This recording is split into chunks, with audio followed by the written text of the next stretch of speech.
Hey guys, welcome back to another video.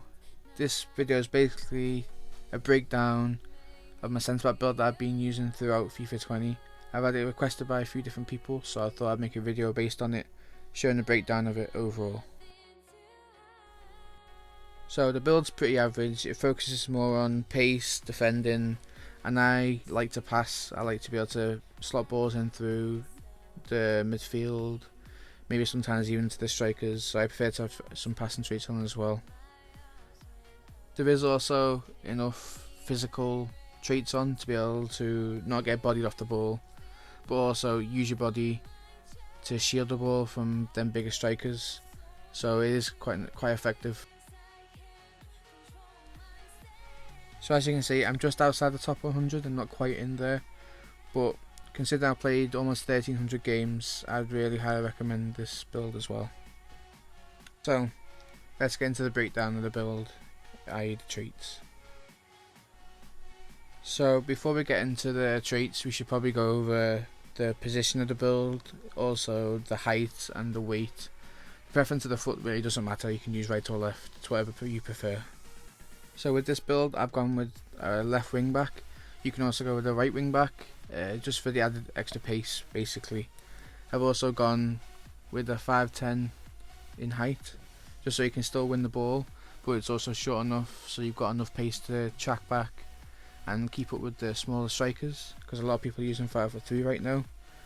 And also I've gone with 143 pounds, basically because it's enough weight to keep your strength up, but it's also light enough so that it's not dragging you back with the added weight for the pace, but you're also able to hold your ground and just basically body strikers if they get on your nerves.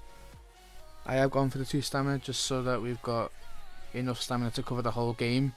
So because as a centre back you'll normally do quite a lot of tracking back or coming across if a left back or right back is out of position to come and cover. So that stamina and having a decent amount is pretty important. Also I've added on the strength and the jumping.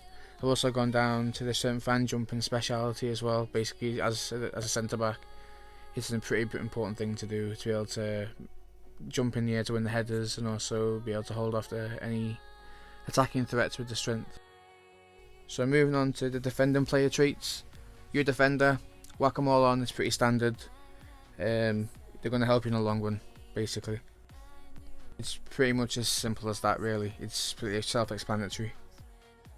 So dribbling traits, you 100% want to get the agility and balance trait. It's going to help you out a lot, especially when jockeying and changing directions with the smaller strikers. You're able to do so and it will prove important into making interceptions and blocks and getting in the way of the shots.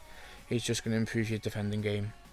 You do also want to add some ball control on, so if you get a last minute pass from a midfielder or a CDM, you're able to control the ball and able to get that pass back off again without having a great deal of pressure put on yourself. Also, you're going to want some balance traits on as well, because you want a centre back that wobbles like a jelly. It's just no bueno, so get them on. Also, with the skill move boost, that's completely up to you, whether you get bored at the back sometimes. I just have it on just when I'm bored and I want to have some fun basically, but it's completely up to you, it's optional, you don't have to have it on. On to passing. I have mentioned previously that I do like to be able to get a pass through to the midfield or even over the top to the strikers, so I do like to have long and short passing on, basically just so I've got that ability to do that. I don't really focus much on crossing because as a wing back you've got a decent amount of crossing stats anyway, so it's not really a priority, you don't really need to put any crossing on.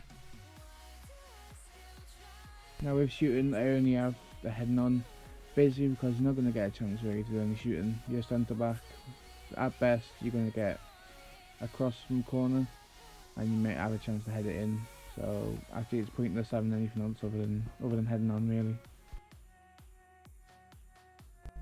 So when it comes down to the pace traits, just whack them all on. You're going to want them anyway to keep up with the small strikers. Maybe you're going to want some extra pace to come across, try and get ahead of the player that's chasing the ball on the other team. So it's all going to be beneficial, and you know it'd be worth it to have them all on, just so you can have that extra boost. And there it is guys, my build I've been using throughout the whole of FIFA 20. If you like the video, make sure you drop a like, drop a comment below, And if you want any more videos like this in the future, just give me a shout, let me know, I can always make one. Thank you for watching, guys, and I'll catch you in the next video.